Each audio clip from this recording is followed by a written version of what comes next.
el presupuesto 2019 profundiza dos aspectos que nosotros venimos denunciando en estos últimos 3 años, que tiene que ver que a partir de la desinversión en las áreas esenciales del Estado se profundizan dos aspectos negativos.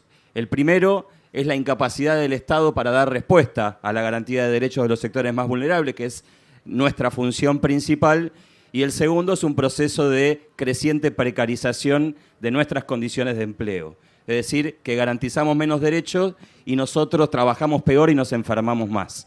Para entender bien qué es lo que pasa con el presupuesto del Poder Judicial, tenemos que hacer una mirada un poco más larga. Digo, por lo menos 10 años para ver qué es lo que viene ocurriendo con la inversión presupuestaria en el Poder Judicial.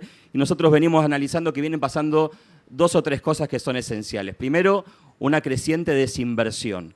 ¿Y esto en qué se refleja? El presupuesto real del Poder Judicial viene oscilando entre el 4 y el 4,5% del presupuesto total de la provincia, y eso se mantiene prácticamente estable en los últimos 10 años o en los últimos 15 años. El problema es que esos números esconden algunas realidades. Una es que en estos 10 años la cantidad de personal del Poder Judicial con un presupuesto estable creció en un 40%. Éramos hace 10 años cerca de 18.000 integrantes del Poder Judicial, hoy somos más de 26.000, con lo cual hay este 40% de incremento de personal. ¿Cómo lo explicamos si la inversión en el presupuesto es la misma? Es decir, con el mismo presupuesto tenemos un 40% de personal más. Y eso tiene 2 explicaciones fundamentales. El primero, rebaja salarial y precarización de las condiciones de empleo, es decir, que nuestro costo laboral es más bajo.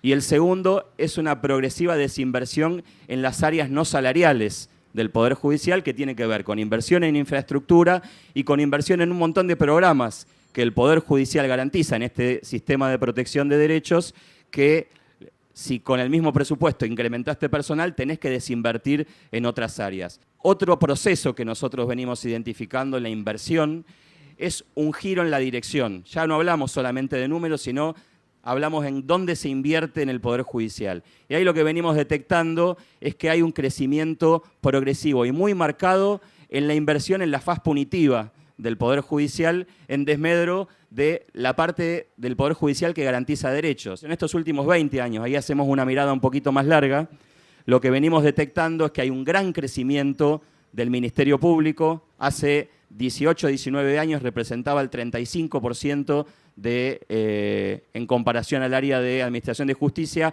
hoy es el 54%, y todo ese crecimiento del Ministerio Público se fue concentrando en las áreas punitivas. Es decir, el Poder Judicial no crea más juzgados de familia, no crea tribunales de trabajo, no crea defensorías, fundamentalmente lo que crean son fiscalías para procesar cada vez más causas penales. Esa es la tendencia que nosotros registramos, es decir, hay desinversión, pero también hay un giro en la dirección de la inversión que tiene que ver con financiar la faz punitiva del Poder Judicial o las áreas punitivas y no las áreas que garantizan derechos.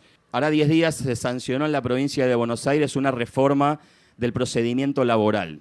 Esta reforma se da en el marco de una serie de reformas que la gobernadora Vidal viene planteando en el sistema judicial. Nosotros nos venimos oponiendo a esa reforma, nos opusimos. De hecho, hasta hemos conseguido algunas modificaciones sustanciales en el proyecto, porque básicamente decíamos que la reforma no viene a solucionar los problemas centrales que tiene el fuero, que es fundamentalmente la falta de personal y la falta de organismos. En esto de la desinversión en las áreas protectorias de derechos que venimos denunciando, teniendo en cuenta solo el fuero laboral, en los últimos 10 años, del 2007 para acá, el incremento de causas en el fuero fue del 97% y el ingreso de personal en el mismo periodo fue del 24%. Recordemos que decíamos hace un ratito que el incremento en personal en el mismo periodo fue del 40%. Bueno, el fuero laboral fue del 24%. ¿Por qué? Porque todo el resto se da en el sistema penal, en el sistema punitivo. Entonces, en 10 años, con ingreso de causas que creció en 97% y un personal que se incrementa en el 24%, claramente la respuesta es el colapso del fuero y claramente la solución para el fuero laboral era nombrar más personal, nombrar más juzgados y generar mejores condiciones edilicias para que se trabaje de otra manera. La respuesta de la gobernadora es crear una segunda instancia sin garantizar la inversión presupuestaria para que eso mejore los tiempos de los procesos.